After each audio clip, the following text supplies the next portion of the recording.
जय हिंद दोस्तों। स्वागत है आप सभी का महावीर पब्लिकेशन के इस ऑनलाइन प्लेटफॉर्म पर। मेरा नाम है श्रेष्ठ खरे और मध्य प्रदेश की एमसीक्यू सीरीज का यह हमारा दूसरा लेक्चर है। तो चलिए स्टार्ट करते हैं लेक्चर को। और यदि आपने अभी तक हमारे चैनल को सब्सक्राइब नहीं किया है तो सब्सक्राइब बटन पर क्लिक कर हमारे चैनल को सब्सक्राइब करें ताकि आपको हमारे आने वाले वीडियोज़ की अपडेट मिलती रहे। और इस वीडियो की PDF आप हमारे टेलीग्राम ग्रुप से डाउनलोड कर सकते हैं, जिसकी लिंक मैंने इस वीडियो के डिस्क्रिप्शन में दी है। इसके अलावा इस वीडियो से रिलेटेड किसी भी क्वेरी के लिए आप दिए गए नंबर 6262862000 पर भी कांटेक्ट कर सकते हैं। चलिए स्टार्ट करते हैं अपना लेक्चर। देखते हैं आज का पहला क्वेश्चन। क्वेश्चन है कि किस स्थान से मामा भांजा शैलाश्रय के 29 चित्र प्राप्त हुए हैं। ठीक है, तो आपके सामने ऑप्शन दिए हुए हैं पनार पानी, आदमगढ़, भूतरा और नर्मदा घाटी। तो देखो इसका सही आंसर है ए पनार पानी, यानी कि जो मध्य प्रदेश के होशंगाबाद ज़िले में पचमढ़ी नामक स्थान पर पनार पानी से मामा भांजा शैलाश्रय के 29 चित्र प्राप्त हुए हैं। ठीक है, तो इस क्वेश्चन का सही आंसर क्या है? ए इस क्वेश्चन का सही आंसर है। इसके बाद अगला क्वेश्चन देखते हैं हम। तो हमारा अगला क्वेश्चन है आज का कि मध्य प्रदेश में स्तनधारी पशुओं के साक्ष्य मिले हैं। आपके सामने ऑप्शन दिए हुए हैं सोन घाटी, नर्मदा घाटी, हथनौरा या फिर महादेव पिपरिया। तो इसका सही आंसर है नर्मदा घाटी। तो मध्य प्रदेश की जो नर्मदा घाटी में के अंतर्गत जबलपुर जिला है, वहाँ से स्तनधारी पशुओं के साक्ष्य पर्याप्त मात्रा में मिले हुए हैं। तो इस क्वेश्चन का सही आंसर क्या था? बी इस क्वेश्चन का सही आंसर था। इसके बाद अगला क्वेश्चन देखते हैं हम। मध्य प्रदेश के किस क्षेत्र से सबसे पहले मध्य पाषाणकालीन जानकारी प्राप्त होती है? ठीक है, ऑप्शन है सोन घाटी, नर्मदा घाटी, विंध्य क्षेत्र या फिर चंबल घाटी। तो मध्य प्रदेश का जो विंध्य क्षेत्र है ना, यहाँ से सर्वप्रथम CN कलाइकल द्वारा 1867 के लगभग क्या किया गया, लघु पाषाण उपकरण क्या प्राप्त किए गए। ठीक है, तो मध्य पाषाण काल की जानकारी जो है वो सबसे पहले कहाँ से प्राप्त हुई है? मध्य प्रदेश के विंध्य क्षेत्र से प्राप्त हुई है। तो इस क्वेश्चन का सही आंसर क्या है? सी इस क्वेश्चन का सही आंसर है। इसके बाद अगला क्वेश्चन देख लेते हैं हम। क्वेश्चन है कि निम्नलिखित कथनों पर विचार करें और सही कथन के लिए सही कूट का चयन करें। तो यहाँ पे आपके सामने कुछ कथन दिए गए हैं जिन पर हमें विचार कर देखना है कि कौन सा कथन सही है या फिर कौन सा कथन गलत है। तो पहला कथन है कि भीमबेटका मध्य प्रदेश के रायसेन जिले में स्थित है। तो आप सभी को पता है कि भीमबेटका जो है वो मध्य प्रदेश के रायसेन जिले में स्थित है, यानी ये पहला वाला सही है। दूसरा है यह पुरापाषाण काल के साथ साथ मध्य पाषाणकालीन बस्ती भी है। तो भीमबेटका से पुरापाषाण काल के साथ साथ मध्य पाषाण काल में भी काफ़ी सारे उपकरण प्राप्त हुए हैं। तो हमारा दूसरा क्वेश्चन भी सही है। और यहाँ से मानव अंत्येष्टि के जो साक्ष्य हैं वो भी प्राप्त हुए हैं।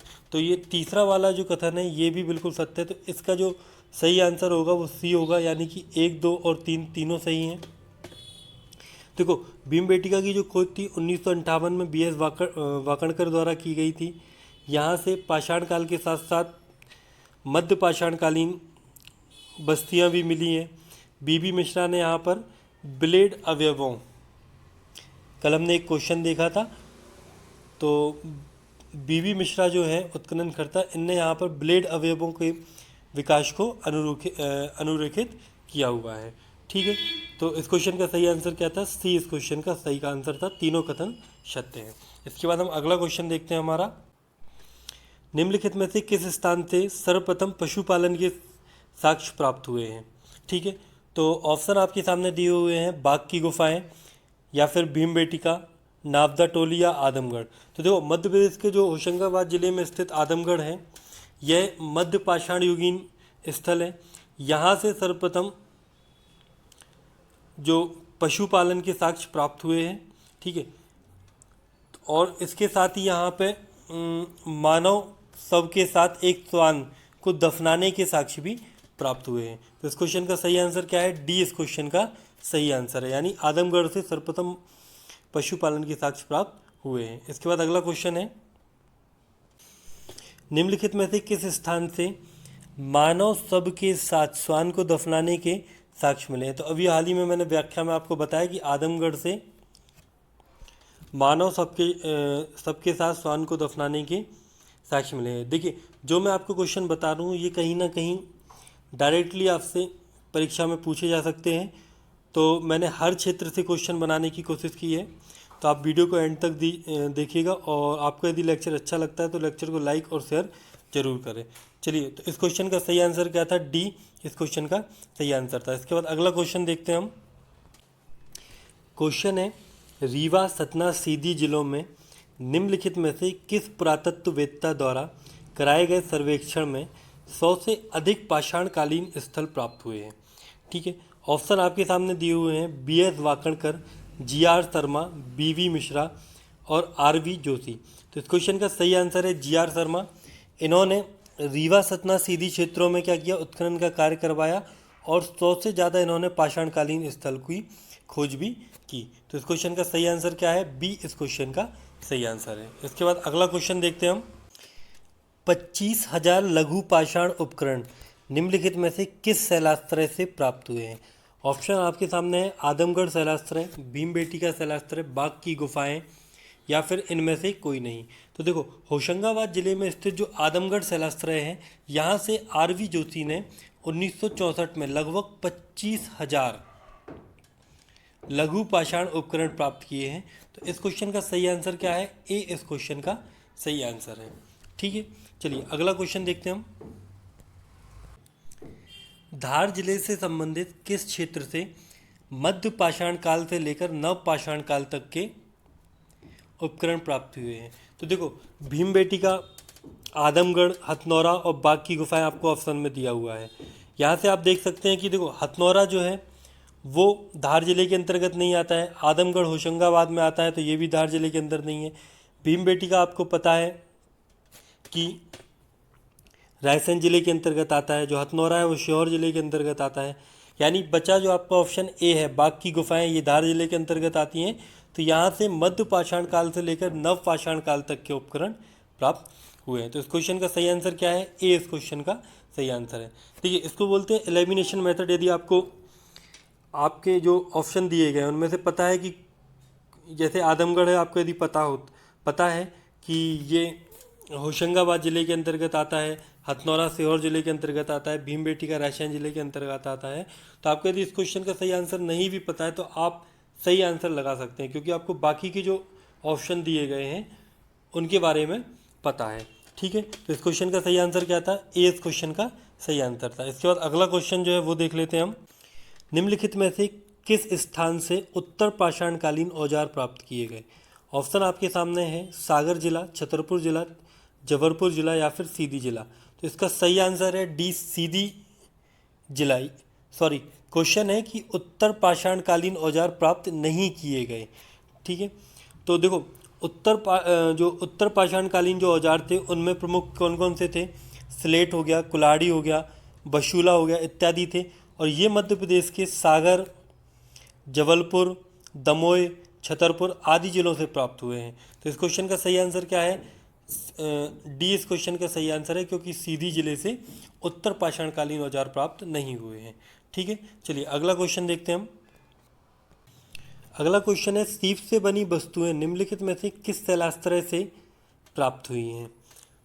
ऑप्शन आपके सामने है। आदमगढ़, भीमबेटका, बाघ की गुफाएं, इनमें से कोई नहीं।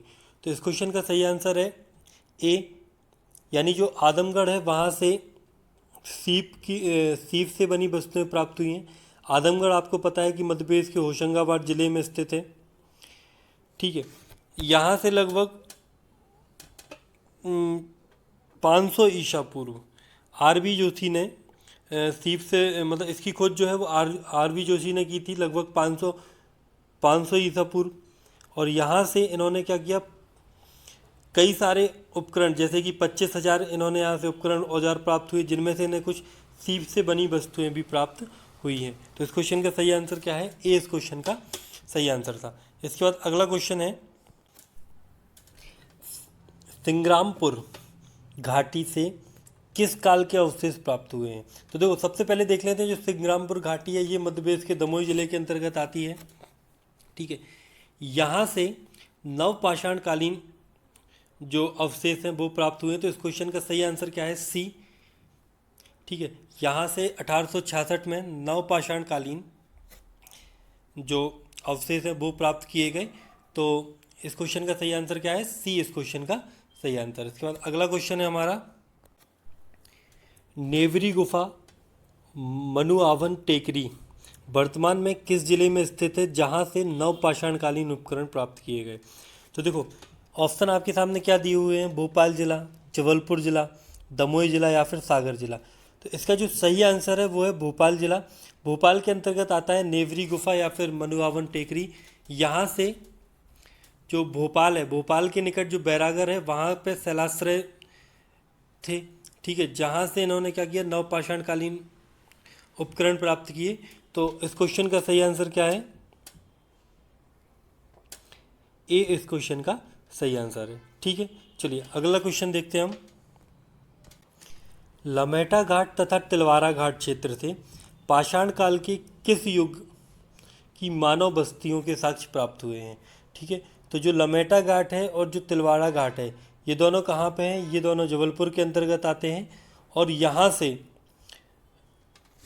नवपाषाण काल तथा उत्तर पाषाणकालीन जो बस्तियां हैं वो प्राप्त हुई हैं। तो इस क्वेश्चन इसके जो ऑप्शन है इसमें नवपाषाण काल तो नहीं है, लेकिन उत्तर पाषाण काल ऑप्शन में दिया हुआ है, तो यही आपका क्या होगा?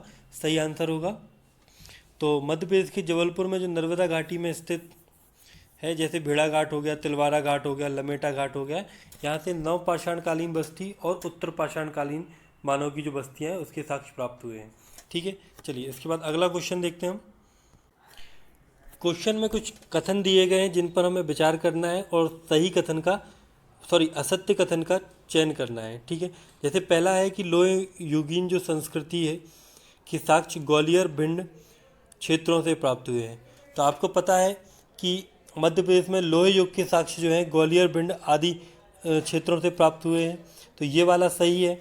इसके बाद मध्य पाषाण युग में भीमबेटिका से ब्लेड अवयव खोजे गए, ये भी अभी मैंने आपको इससे पहले वाले क्वेश्चनों में बताया, तो ये वाला कथन भी सही है। और जो रीवा सीधी क्षेत्र है यहाँ पे महापाषाणकालीन स्मारक जो हैं जिनको अपन मेगालिथ बोलते हैं उसके साक्ष्य प्राप्त हुए हैं, तो ये कथन जो है ये भी बिल्कुल सत्य है। अगला कथन जो है निसार अहमद द्वारा रीवा सतना क्षेत्र में उत्खनन किया गया। तो आपका जो चौथे नंबर का कथन है ये गलत है, क्योंकि निसार अहमद ने सोन घाटी क्षेत्र में क्या किया था? उत्खनन कार्य किया था, जबकि जो रीवा पन्ना या फिर रीवा सतना क्षेत्र है वहाँ पे उत्खनन का कार्य बीवी लाल द्वारा और जी आर सरमार द्वारा करवाया गया था। ठीक है, तो इस क्वेश्चन का सही आंसर क्या है? डी, जो कि असत्य है। चलिए आज का लास्ट क्वेश्चन देख लेते हैं हम। क्वेश्चन है निम्नलिखित में से कौन सा दमोह का प्राचीन नाम था? तो आपके सामने ऑप्शन में दिया हुआ है दशाण, टुंडीकर, दशपुर या फिर नलपुर या फिर अनलपुर। ठीक है, तो इसका जो सही आंसर है बी, टुंडीकर। जो टुंडीकर है उसका मतलब उसको अपन प्राचीन जो अभी वर्तमान में दमोह है उसको प्राचीन नाम में टुंडीकर के नाम से जाना जाता था। इसके साथ ही जो दशाण है ये विदिशा का प्राचीन नाम है, जबकि जो दशपुर है वो मंदसौर का प्राचीन नाम है, और जो अनलपुर या फिर नलपुर जो है वो शिवपुरी का प्राचीन नाम है। इसके साथ ही जैसे भोजताल हो गया वो भोपाल का प्राचीन नाम है, भाता यदि हम बात करें तो वो रीवा का है, अचहरा की यदि हम बात करें तो वो सतना का प्राचीन नाम है, विराटपुरी सुहागपुर का प्राचीन नाम है, और जो बस है वो ग्वालियर का प्राचीन नाम है, टुंडीकर दमोह का है ही है, तिपरी जबलपुर का प्राचीन नाम है, अनूप निवाड़ का प्राचीन नाम है। तो ये कुछ प्रमुख प्राचीन नाम है जिनको आप नोट कर सकते हैं। तो आज के लेक्चर में इतना ही। यदि आपको लेक्चर अच्छा लगता है तो लेक्चर को लाइक और शेयर ज़रूर करें। कल मिलते हैं एक नए लेक्चर के साथ। जय हिंद, जय भारत।